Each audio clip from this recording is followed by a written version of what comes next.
Rain tapped against the windows of the linguistics department, a staccato rhythm that Miriam Carr found soothing as she shook water from her tweed jacket. The building was empty at this hour, 5:30 a.m. on a Monday, just as she preferred. She breathed in the familiar scent of old books and chalk dust as she unlocked her office door. Inside, chaos reigned in a way that made perfect sense to her. Stacks of ancient texts teetered on every surface. Dictionaries in languages most people had never heard of formed makeshift paperweights. In the corner, a neglected spider plant drooped, its leaves turning yellow at the edges. She'd forgotten to water it. Again. Miriam placed her coffee on the only clear spot on her desk and began arranging the day's lecture notes on Old Arcane, the mysterious script that had consumed the last decade of her academic life. A language most linguists considered a fabrication, a historical hoax. But Miriam knew better. The fragments she'd pieced together over years showed patterns too complex, too consistent to be a modern fabrication. A sharp knock startled her. Dr. Jacob Reynolds stood in the doorway, his round face flushed with excitement. Jacob never arrived before 9 a.m., and he certainly never looked this animated. "Miriam! Oh, thank God you're early," he blurted, stepping into her office without waiting for an invitation. "Jacob? What happened?" Miriam pushed her glasses up her nose, noting the tremor in her colleague's hands as he held out his tablet. "Northern Iraq. An archaeological team uncovered a chamber beneath an ancient library site." He thrust the tablet at her. "Look." The screen showed stone tablets laid out on a tarp. Miriam's heart stuttered. Carved into the stone were symbols she'd spent years reconstructing from fragments, the flowing, intricate curves and sharp angles of Old Arcane. "They're intact," she whispered, fingers hovering over the screen as if she could touch the ancient stones. "Who's leading the dig?" "Diana Foster. She's flying the tablets in for analysis. They arrive tomorrow, and she's requested you specifically." Miriam's throat tightened. Diana Foster was a titan in archaeological circles, and one of Miriam's most vocal critics regarding Old Arcane research. "Why me? Foster thinks my work is speculative nonsense." Jacob grinned. "Apparently these tablets match your reconstructions, almost exactly." For the first time in years, Miriam felt vindicated and terrified. If these tablets confirmed her theories, everything would change. Not just her career, but our understanding of ancient communication itself. "I need to prepare," she said, already turning to her shelves. "The unveiling is tomorrow at 2 p.m., Department Auditorium." Jacob backed toward the door. "Miriam, this could be it. The breakthrough you've been waiting for." After he left, Miriam sat motionless, staring at the image on the tablet. Complete Old Arcane texts, not fragments, not speculation, the real thing.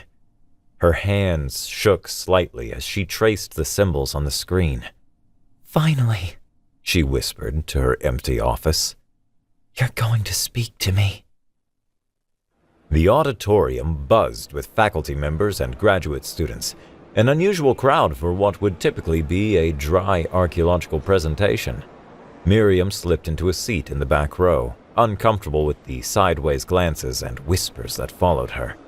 For years, she'd been the department's eccentric, brilliant but obsessed with a language most believed fictional. Dr. Diana Foster stood at the podium, tall and commanding in her tailored blazer. At 50, she had the weathered confidence of someone who'd spent decades excavating in harsh conditions. Behind her, images of the tablet rotated on a large screen. "What we've discovered," Foster began, her voice carrying without effort, "appears to be a ritual chamber dating to approximately 3000 BCE. The tablets were arranged in a specific pattern around a central altar." Miriam leaned forward, studying the images. 7 tablets, each roughly the size of a dinner plate, covered in the angular yet flowing script she knew intimately. "The markings," Foster continued, gesturing to the screen. bear remarkable similarities to what some have termed old arcane. While I've been skeptical of this classification in the past, these findings warrant reconsideration. Miriam's chest tightened. Even this small acknowledgement felt monumental. Foster clicked to the next slide, a preliminary translation attempt. Miriam winced at the obvious errors. They'd misinterpreted the basic syntactic structures, treating the vertical marks as separators when they were clearly modifiers. Our initial translation suggests these may be ritual incantations or historical records, Foster said. We're still working to... They've got it wrong, Miriam whispered to herself, scribbling corrections in her notebook.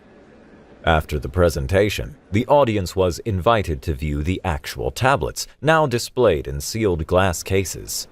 Miriam hung back, waiting for the crowd to thin before approaching. She needed time alone with these artifacts, away from judgmental eyes. When the room finally emptied for the reception in the adjacent hall, Miriam approached the cases. The tablets looked different in person. The stone, a deep, mottled gray with veins of some darker mineral running through it. The symbols had been carved with astonishing precision, each line deliberate and deep. She moved slowly around the displays, transcribing the symbols in her notebook, correcting her previous reconstructions. One tablet in particular drew her attention. Smaller than the others, with symbols arranged in a spiral pattern rather than the usual linear format. Miriam glanced toward the door. The reception would last at least another hour. Carefully, she lifted the unsealed cover of the case. A breach of protocol, but she needed to see the tablet without the distortion of the glass. The stone felt unexpectedly warm beneath her fingertips. She traced the spiral pattern, following the symbols inward toward the center. Vesh na tura solek mer, she murmured, sounding out the phrase at the spiral's heart. The words felt strange in her mouth, as if her tongue was moving of its own accord. The air around her thickened. The fluorescent lights above flickered once, twice. A sensation like cold water poured down Miriam's spine, flooding outward through her limbs, her vision blurred, dark spots dancing at the edges. The tablet grew hotter beneath her touch. Too hot. She tried to pull away but couldn't. The spiral pattern seemed to move, rotating slowly beneath her fingertip. A surge of energy shot up her arm, burrowing into her skull like a white-hot wire.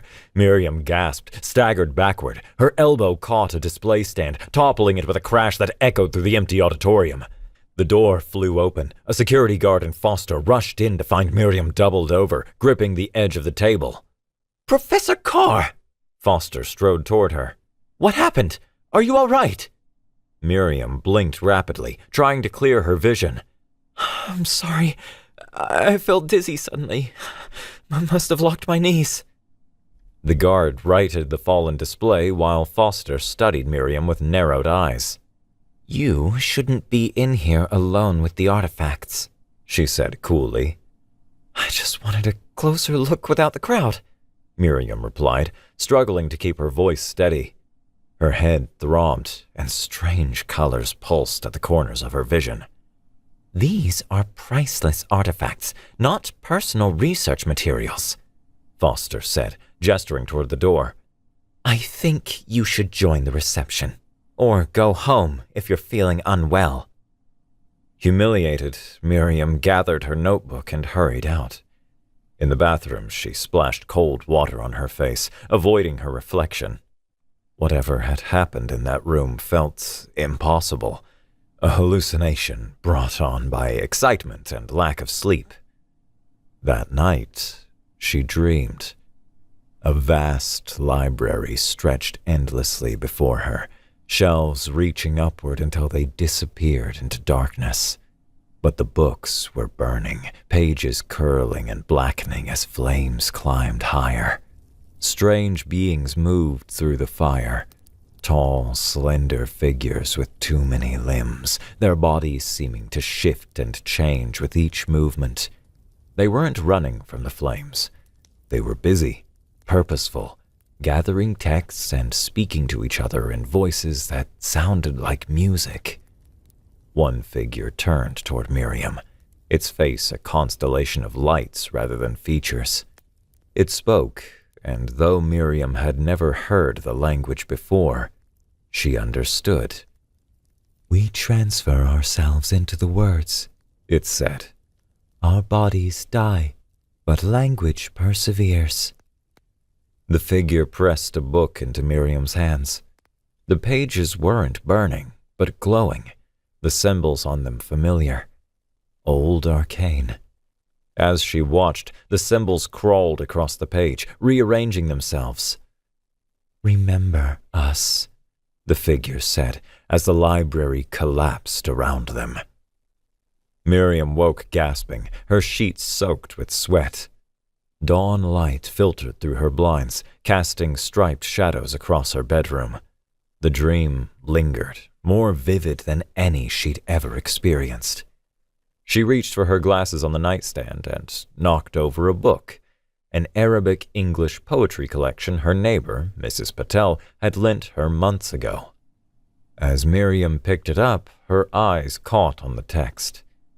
She could read it, every word, clear as English. "That's impossible," she whispered. She'd never studied Arabic, couldn't even recognize the alphabet normally, yet the meaning flowed into her mind effortlessly. Heart racing, Miriam grabbed her laptop and opened a random news site in Mandarin. The characters resolved themselves into perfect sense. She tried Russian, Greek, Hindi. She understood them all. "This can't be happening," she murmured, closing the laptop. But deep down she knew it was connected to the tablet, to the words she'd spoken, to the dream. Outside her apartment window, her neighbor's son was on the phone, speaking rapid-fire Arabic. Miriam could understand every word, a mundane conversation about a delayed package delivery. She dressed quickly, determined to get to campus and examine the tablets again to find some rational explanation for what was happening. As she hurried down the sidewalk, snippets of conversation reached her from all directions. A group of Chinese students discussing their chemistry exam, a Russian couple arguing about dinner plans, all of it perfectly comprehensible. When she reached her classroom, 20 minutes early, a few students were already seated. Miriam began her lecture, trying to focus on her notes, on the familiar rhythm of teaching. "The key challenge with Old Arcane," she said, writing on the board, "is that we have no Rosetta Stone equivalent, no bilingual text to—" She stopped, realizing the words she'd just written weren't in English. The students stared at her, confused. "Professor," one called out, "is that Latin?" Miriam looked at the board. She'd written an entire paragraph in flawless classical Latin without noticing. Yes," she stammered. An example of another dead language with similar challenges." The lie felt clumsy on her tongue.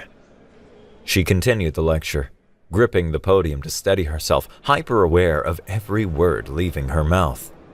When class ended, she collapsed into her chair, head in her hands. "You should be more careful in public," a voice that wasn't hers whispered in her mind. "They'll think you're going mad." Miriam jerked upright, looking around the empty classroom. "I'm in here," the voice continued. "With you. I'm Vesh." "Who's there?" Miriam said aloud, her voice echoing in the empty room. "I am the last complete consciousness of the Artathi," the voice replied. "And you spoke my awakening." Miriam sat cross-legged on her living room floor, surrounded by books in languages she'd never studied but could now read perfectly. She hadn't left her apartment for 2 days, calling in sick to the university. So, you're saying your entire species encoded themselves into language? She asked the empty room, still uncomfortable with silent communication. Not just language, Vesh replied in her mind. Old Arcane was created specifically as a conscious language, capable of housing our beings after our physical forms were destroyed. By whom? Who destroyed you? Those who feared us, those who believed our connection to language gave us too much power over reality itself. Miriam rubbed her temples. The constant presence of another consciousness was exhausting, like hosting a house guest who never slept. And there are others like you? Other consciousnesses preserved in these tablets? There were thousands once. Most are fragmented now, damaged by time or destruction. I am the last complete being, preserved through the awakening tablet, the one you touched. When Miriam slept, Vesh's memories flooded her dreams. She saw a world where beings communicated not just with sounds, but with colors that bloomed in the air, with emotions transferred directly from mind to mind. She witnessed the Artathi civilization at its height, spires of stone inscribed with living words, gardens where plants grew in response to spoken poetry, libraries where knowledge literally illuminated the darkness. And she saw their end. The systematic hunting and destruction of their kind by those who called themselves the guardians of the natural order, who believed the Artathi's manipulation of reality through language was an abomination. In her dreams, Miriam stood on a cliff, watching as the last Artathi city burned below, the air filled with screams and the smell of ash. Beside her stood a figure like the one from her first dream, its face a constellation of lights. We hide ourselves in words, it told her, in the spaces between sounds, in languages humans will create in millennia to come. We wait to be awakened, to be remembered. When Miriam woke, tears streaked her face. Vesh's grief felt like her own, a hollow ache beneath her ribs. I am sorry, Vesh said quietly. My memories are strong. It's all right, Miriam replied, wiping her eyes. I volunteered for this, in a way. You had no idea what speaking the phrase would do. No, but I've spent my life studying old Arcane. I wanted it to be real. She laughed bitterly. Be careful what you wish for, I suppose. On Monday, Miriam returned to the university. She needed to appear normal, to continue her work while figuring out what to do about Vesh. As she entered the linguistics building, Professor Jeffrey Walsh, her department chair, waved her into his office.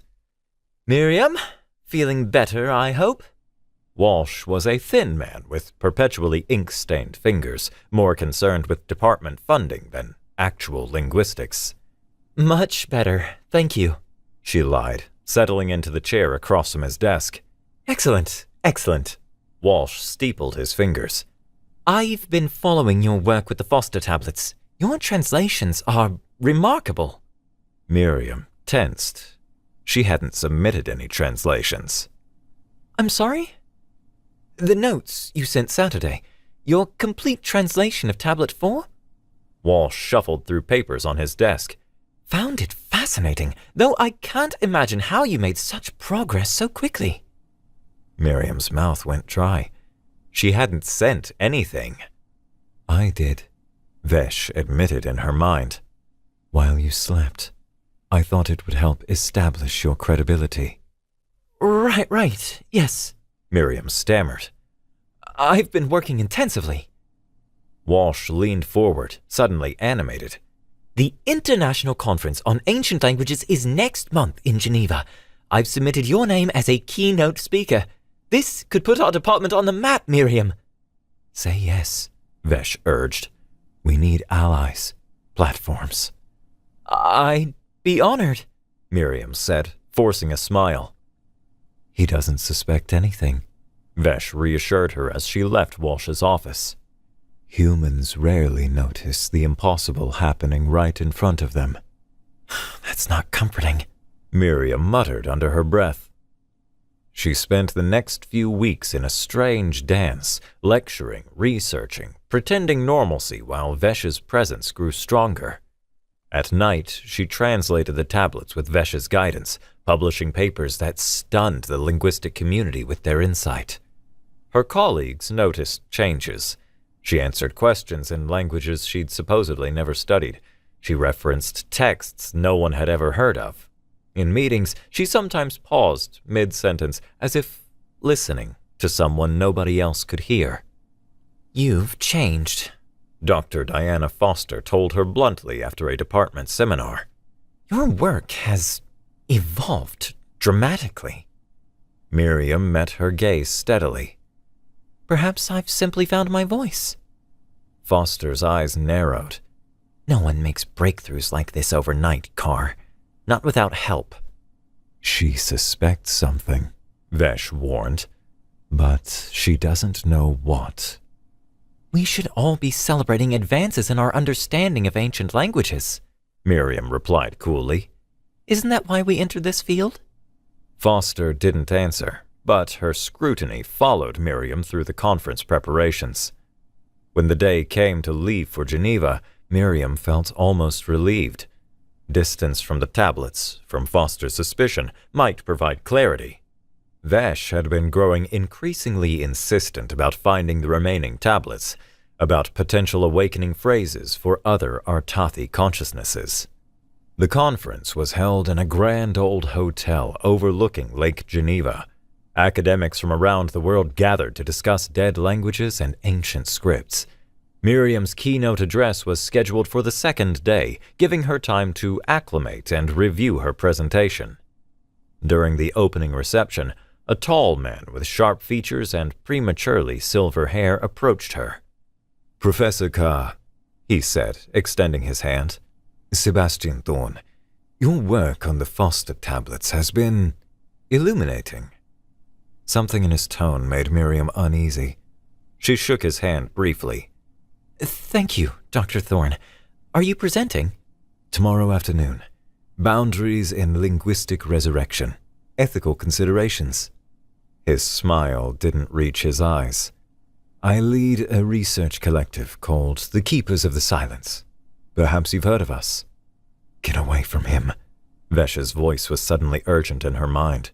Now. I'm afraid not, Miriam said, fighting to keep her voice steady as Vesh's alarm flooded her system with adrenaline. If you'll excuse me, I need to see my department chair. She moved through the crowd, putting distance between herself and Thorne, who watched her retreat with calculating eyes. He is dangerous, Vesh said once they were alone in Miriam's hotel room. His group, they are the descendants of those who destroyed us. They've continued their work through the millennia, ensuring languages like Old Arcane remain dead. That's absurd, Miriam said, pacing. How could such a group exist for thousands of years without detection? The same way any secret endures, through dedication to a cause and strategic silence. The next day, Miriam attended Thorne's presentation. His talk was sophisticated, woven with subtle warnings about the dangers of resurrecting certain extinct languages. Some languages, he said, his gaze finding Miriam in the audience, became extinct for good reason. They represented threats to the natural order of human consciousness. As he spoke, Miriam noticed a small tattoo on his wrist, partially visible beneath his shirt cuff. A mouth crossed out with a single line. The mark of the Keepers of Silence, Vesh whispered. They believe some words should never be spoken again.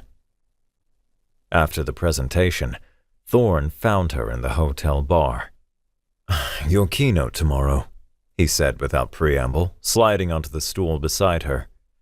I hope you'll consider the ethical implications of your work, Professor Carr.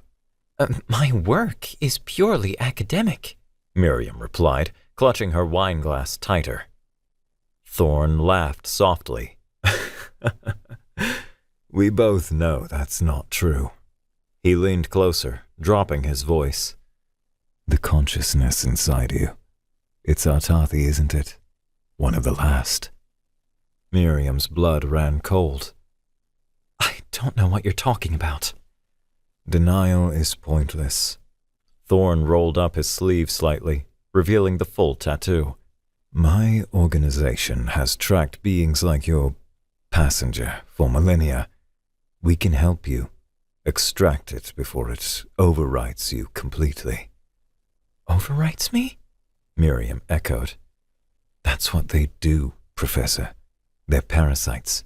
Language parasites.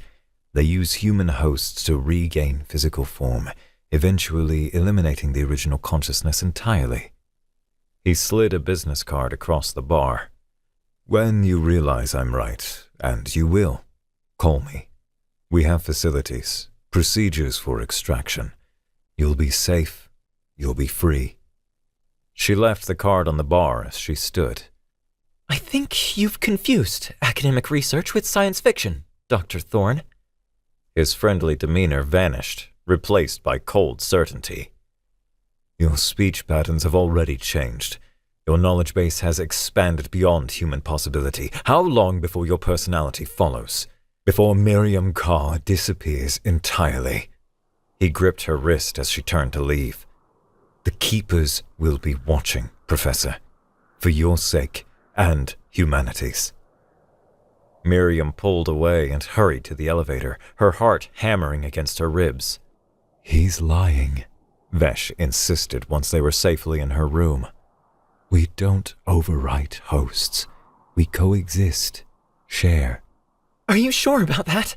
Miriam demanded, whirling to face the mirror as if Vesh might be visible there. Because I've noticed changes too. I catch myself using phrases I never would have before. I dream in languages I don't know. Sometimes I wake up and I can't remember which memories are mine and which are yours. That's normal. Temporary. Our consciousnesses are adjusting to each other. And if I want you gone, is that possible? A long silence followed. No, Vesh finally admitted. The binding is permanent, but I would never harm you, Miriam. You gave me life again when I had been silence for millennia. Miriam stared at her reflection, searching for signs of someone else behind her eyes. I need to make my own decisions about this. I need time to think. Time is something the Silence Keepers won't give us, Vesh warned. Now that Thorn has identified us, they'll act quickly. Let them try, Miriam said, surprising herself with the fierceness in her voice. I've spent my life studying old arcane. I won't let them erase it or you without a fight. Miriam's keynote address the next morning was a triumph. She presented her translations of the Foster tablets with eloquence and authority, demonstrating connections between Old Arcane and other ancient languages that left the audience buzzing. Throughout, she was aware of Thorn watching from the back row, his expression unreadable. She declined the invitation to the post-conference dinner, eager to return home and process everything that had happened. Her flight wasn't until morning, giving her one more night in Geneva. As she packed her suitcase, her phone chimed with a message from Professor Walsh. Call immediately. Emergency at department. The video call connected to show Walsh's ashen face. Behind him, Miriam could see campus police. Oh, Miriam, thank God. Are you all right? I'm fine. What happened? Your office was broken into last night. Everything related to the Foster tablets. Gone. Your computer, your notes, everything. Walsh ran a hand through his thinning hair. Campus security caught it on camera, but the perpetrators were masked. We filed a police report, but I wanted to warn you. I'm coming home tonight. Miriam interrupted, already searching for earlier flights. Have they checked my apartment? Walsh's expression grew grimmer. The police went by as a precaution. Your neighbor, Miss Patel, was found unconscious in the hallway outside your door. She's in the hospital. Concussion, but stable. Miriam's stomach dropped. Mrs. Patel was 70 years old, a retired literature teacher who shared tea with Miriam on Sunday afternoons. They hurt her looking for me, she whispered. The police think it might be related to the value of the tablets, Walsh said. Antiquities theft. It's not about theft. Miriam cut him off. I have to go. I'll be on the next flight. She ended the call before Walsh could respond. The Silence Keepers work quickly, Vesh observed grimly. But they won't find what they're looking for. Which is what exactly? Any records of awakening phrases, ways to identify other Artathi consciousnesses. They want to ensure none of us ever wake again. Well, they've succeeded in terrifying me, Miriam said, throwing clothes haphazardly into her suitcase. And hurting an innocent woman. We need help, Vesh urged. Someone you trust completely. Miriam paused, thinking. Lucas. Dr. Lucas Freeman. He's a neurolinguistics expert at the medical school, and... She hesitated. He's always believed in me, even when my theories seemed far-fetched. She booked the next flight home and sent Lucas a cryptic text. Need your help. Medical emergency. No hospitals. Arriving tomorrow, 6 a.m. His reply came instantly. We'll meet you. Be safe. On the flight home, Miriam dozed fitfully, Vesh's memories bleeding into her dreams, fragments of the Artathi world, of the first Silence Keepers hunting them through ancient cities, of consciousnesses being torn from bodies and trapped in symbols carved in stone. Lucas was waiting at arrivals, his tall frame and broad shoulders easy to spot in the crowd, his dark face creased with concern as Miriam approached. My God, Miri, you look terrible, he said, pulling her into a brief hug. Thanks, she said dryly. Your bedside manner is impeccable as always. He took her suitcase. My car's this way. You can explain what no hospitals means and why you look like you haven't slept in days. In the car, Miriam hesitated. Lucas, if I tell you something that sounds completely insane, will you at least hear me out before calling the psychiatric ward? He glanced at her, his expression serious. Depends. Are you in danger? Are you going to hurt yourself or someone else? No, at least not intentionally. Then yes, I'll hear you out, no matter how crazy it sounds. Miriam took a deep breath and told him everything. The tablets, Vesh, the languages, Thorn and the Silence Keepers, the break-in at her office, Mrs. Patel.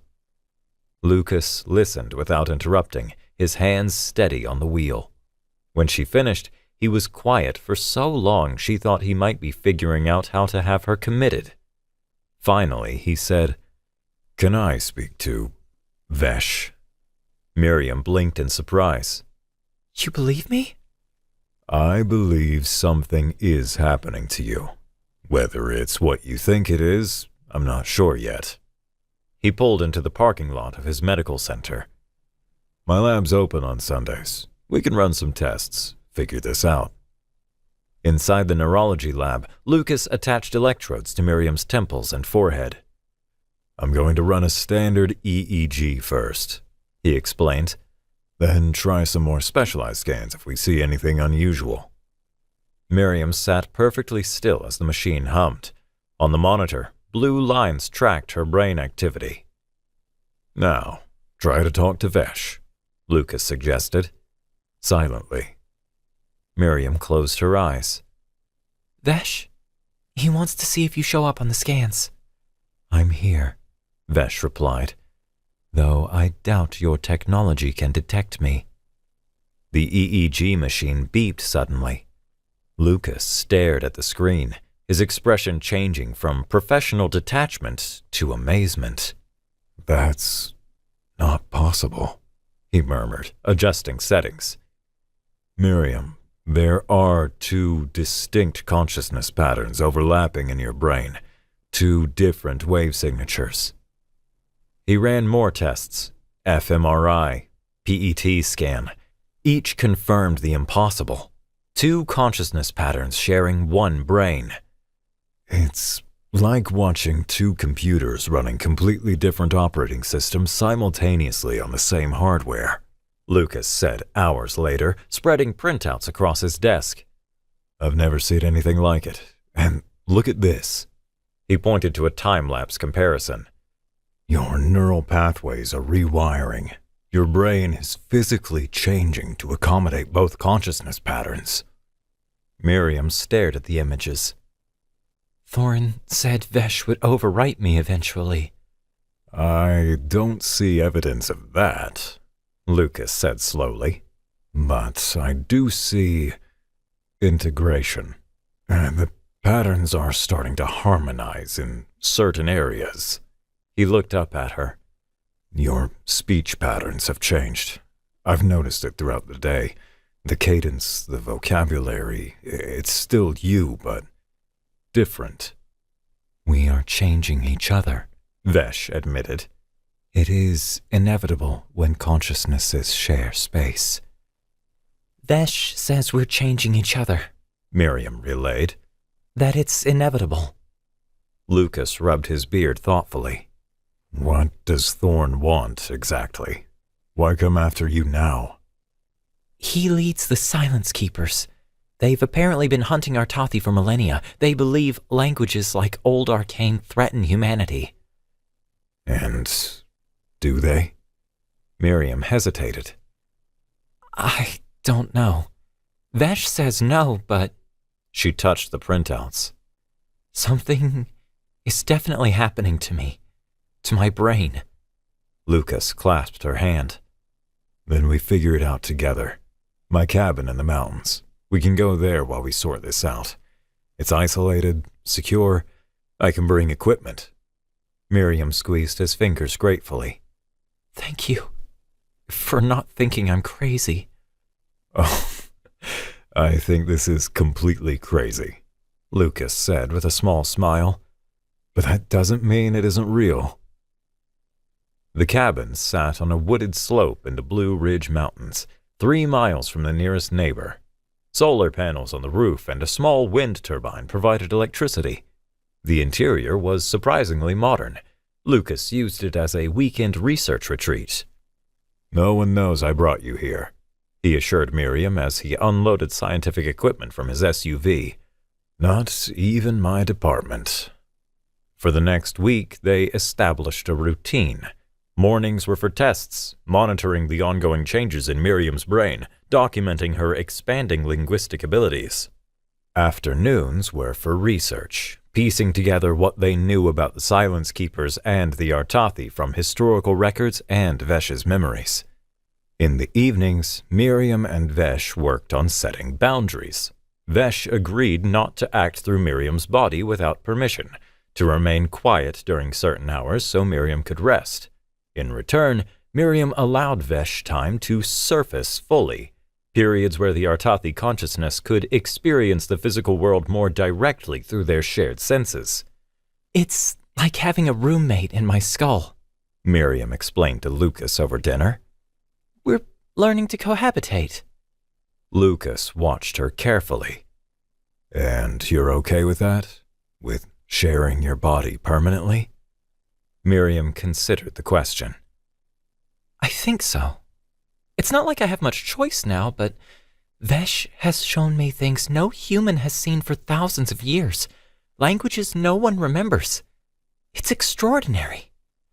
Just be careful you don't lose yourself in the process, Lucas warned.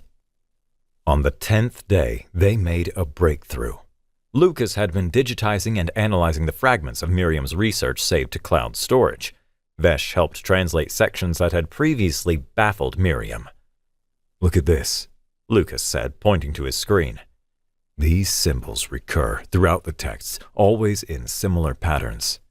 The elimination prayer, Vesh said immediately. The Silence Keeper's most powerful weapon against us.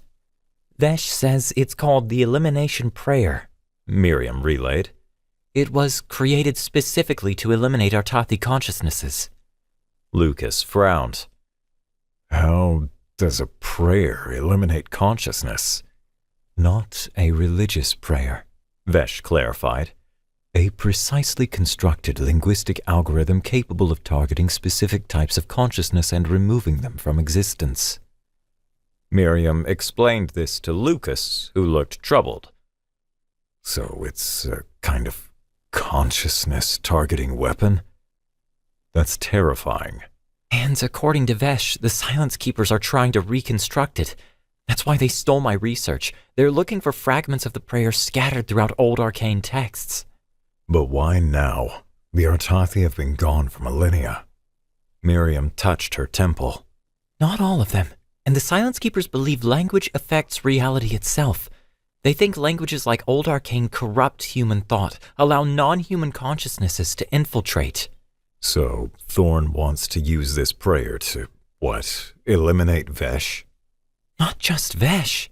Miriam pulled up a document Thorn had published years earlier, hidden in an obscure academic journal. He believes the elimination prayer can be modified to target what he calls linguistic contagions in humans. Listen to this. Certain thought patterns represent infection by non-human consciousness constructs. Eliminating these would purify human cognition, returning it to its natural, rational state. Lucas stared at the screen. He wants to lobotomize humanity's ability to think magically, to imagine beyond the rational. Exactly. A rational utopia where humanity is incapable of the kind of thinking that created old arcane in the first place. It would destroy art, Vesh said. Poetry, music, all forms of magical thinking. That's insane, Lucas breathed. It's genocide on a cognitive level, Miriam agreed. And they need a living Artathi consciousness to activate it. They need Vesh. They worked through the night, piecing together what they knew of the Silence Keeper's plan. According to public records Lucas found, Thorn's research group had recently purchased an abandoned observatory in West Virginia. Remote, defensible, and, as Vesh pointed out, perfectly positioned for the winter solstice, when the elimination prayer would be the most powerful. We have just under 2 weeks, Lucas said, marking the solstice on his calendar. We need to... The security system beeped. On the monitor, dark figures moved through the trees surrounding the cabin. They found us, Miriam whispered. Lucas pulled her toward the back door. There's a maintenance trail through the woods, if we can reach my neighbor's property. Glass shattered in the front room. A canister rolled across the floor, spewing thick white smoke. Run! Lucas shoved Miriam through the door as figures in black tactical gear burst through the windows. They sprinted into the darkness, the forest floor slippery with pine needles. Behind them, flashlight beams cut through the trees. A gunshot cracked, splintering bark near Miriam's head. This way! Lucas gasped, pulling her down a steep slope. Miriam stumbled, her foot catching on a root. As she fell, Vesh surged forward in her consciousness. Let me! The Artathi demanded, and for once Miriam didn't resist. Words in old arcane poured from her mouth, sounds no human throat should produce. The air around them warped, bending light away from their bodies. Another word, and the forest floor beneath the approaching figure suddenly turned to quicksand, swallowing them to their knees. Lucas stared at her in shock. How? Later, Miriam said, her voice overlapping with Vesh's in an unsettling harmony. We need to keep moving. They reached a stream and followed it downstream, the water masking their trail. After an hour of hard travel, they came to a road where Lucas flagged down a passing truck. The elderly driver took one look at their scratched faces and torn clothes and wordlessly opened the passenger door. He dropped them at a truck stop 20 miles away, refusing payment. In the grimy bathroom, Miriam splashed water on her face, avoiding her reflection. That wasn't just translation back there, she said quietly. That was magic. Not magic, Vesh corrected. Language that shapes reality. The foundation of what your people call magic has always been words of power. The bathroom door banged open. Lucas stood there, his face grim, a bruise darkening on his cheekbone. I called a cab. We need to get to a hospital. We can't risk. I was shot, he interrupted, lifting his jacket to reveal a blood-stained shirt. Just grazed my side, but it needs treatment. At the hospital, Miriam paced the waiting room while Lucas received stitches. She'd given a false name at reception, paranoid that the Silence Keepers might track them through medical records. A television in the corner played the local news. Miriam froze when she saw Lucas's cabin on the screen, smoke rising from the burning structure. The chyron read, "Police investigating arson at local property." They're destroying evidence, she murmured. And sending a message, Vesh added. When Lucas emerged, bandaged and pale, they took the cab to a cheap motel on the highway. Using cash and the fake name Jane Smith, Miriam paid for a room with 2 beds. We captured one, Lucas said once they were alone, sitting gingerly on the bed. While you were doing that, whatever that was with the ground, he got separated from the others and I knocked him out, grabbed his phone. He handed Miriam a black smartphone. The lock screen showed the crossed-out mouth symbol of the Silence Keepers. Can you get into it? Lucas managed a tired smile. Already did. Biometrics. I held it up to his face before the others found us. The phone contained text messages between Silence Keeper operatives, snippets of plans, and most importantly, the location of their headquarters. The observatory in West Virginia, along with security protocols and access codes. They're planning the ritual for the solstice, Miriam confirmed, scrolling through the messages. They've reconstructed most of the elimination prayer from fragments around the world. They just need an Artathi consciousness to complete and activate it. They need Vesh. Yes, and me, by extension. Miriam set the phone down. We have to stop them. How? There are dozens of them, armed and organized, and we're... He gestured at himself, at his bandaged side. We have something they don't, Miriam said, her voice taking on the strange harmonic quality it had in the forest. We have old arcane, the real thing, not fragments. Vesh knows the language that can counter their prayer. Lucas studied her face. Miriam, is that you talking, or Vesh? The question hung in the air. Miriam opened her mouth to answer, then closed it, suddenly uncertain. I don't know, she admitted. The lines are blurring. Sometimes I can't tell where my thoughts end and Vesh's begin. Lucas moved to sit beside her, taking her hand. This is what I was afraid of. You're losing yourself, Miri. No, she said firmly. Not losing, changing, becoming something else, something new. And what happens to the Miriam I know?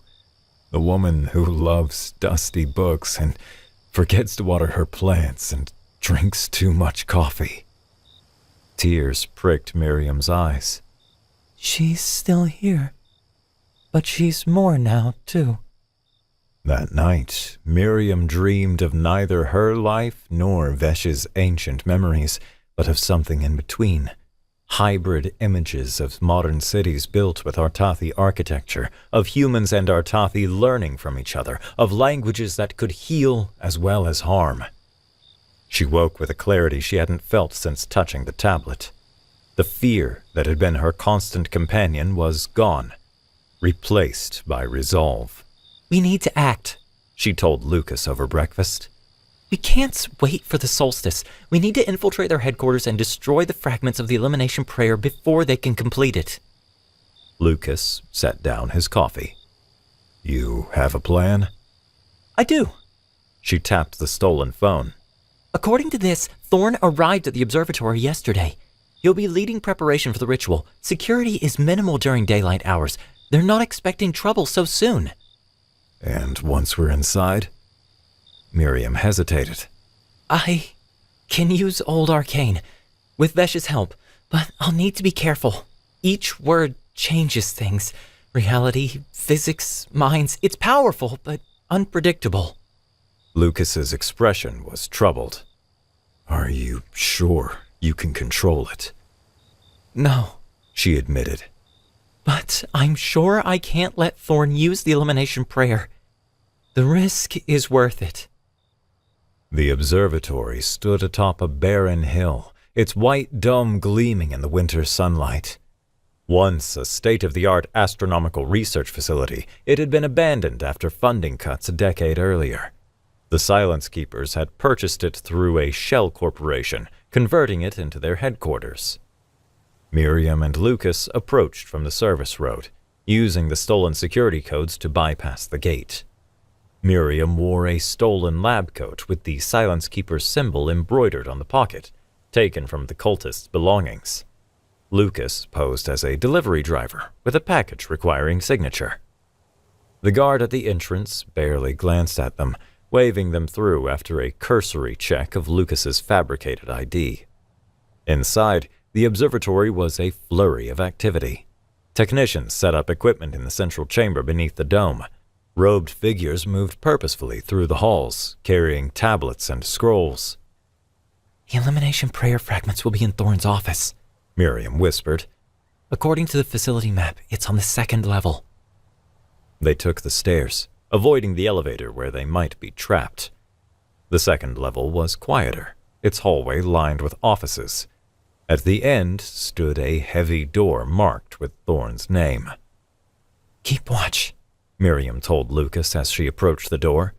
The security panel required a fingerprint.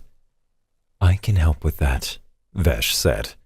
A simple rewiring of the system's perception. Miriam placed her hand on the panel and whispered an old arcane phrase. The scanner beeped green, the door unlocking with a click. Inside, Thorn's office was meticulously organized. Bookshelves lined the walls, filled with ancient texts. On his desk sat a glass case containing stone fragments arranged in a circular pattern, pieces of tablets containing portions of the elimination prayer. There it is, Miriam breathed, approaching the case. Don't touch it, a voice said from behind. Sebastian Thorn stood in the doorway, a small pistol aimed at Miriam's chest. Behind him, 2 robed figures gripped Lucas, blood trickling from a cut on his face. Professor Carr, how predictable you'd come directly to the prayer fragments. Thorn stepped into the office, the door closing automatically behind him. Did you really think we wouldn't be monitoring access to my office? Let Lucas go, Miriam said, her voice steady despite her racing heart. He's just helping a friend. He doesn't understand what this is about. On the contrary, Thorn replied. Dr. Freeman understands perfectly well. He's been monitoring the changes in your brain, the infestation's progress. I'm sure he has many enlightening insights. He gestured with the gun. Step away from the case. Miriam backed up slowly. You're making a mistake, Thorn. The elimination prayer won't just target our Tathi consciousness. It will destroy humanity's ability to think beyond the rational, to imagine, to create. That's precisely the point. Thorn's voice was calm, reasonable. Humanity has been infected by non-rational thought for millennia. Magical thinking, superstition, belief in the supernatural, religion, all of it stemming from the linguistic structures the Tathi introduced to early humans. We're going to purify human consciousness, return it to its natural state, a lobotomized state. Lucas spat, struggling against his captors. Thorn ignored him, his attention fixed on Miriam. The parasite inside you.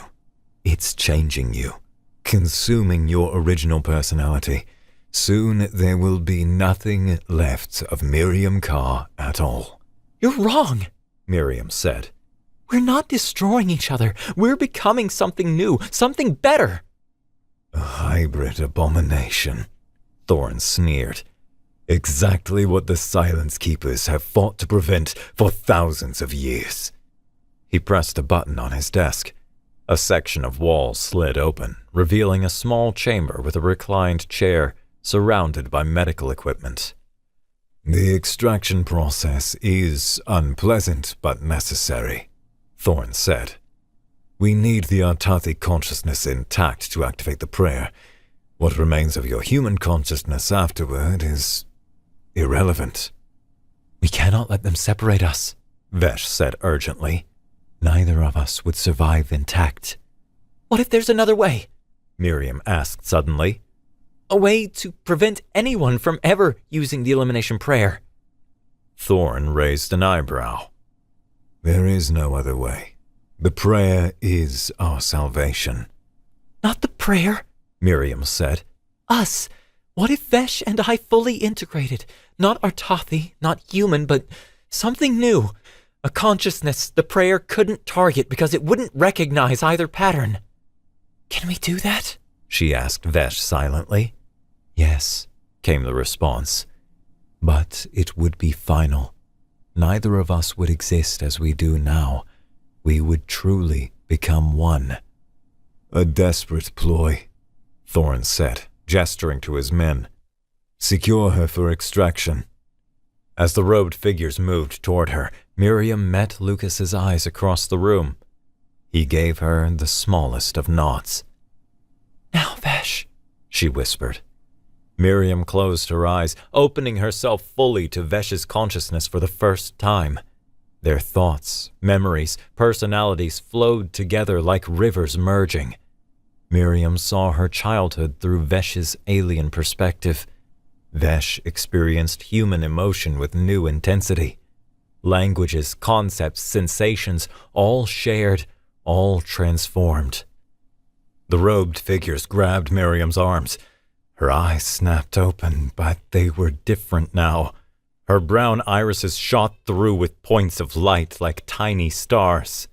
We are not Miriam, she said, her voice layered with harmonics no human throat should produce. We are not Vesh. We are both and neither.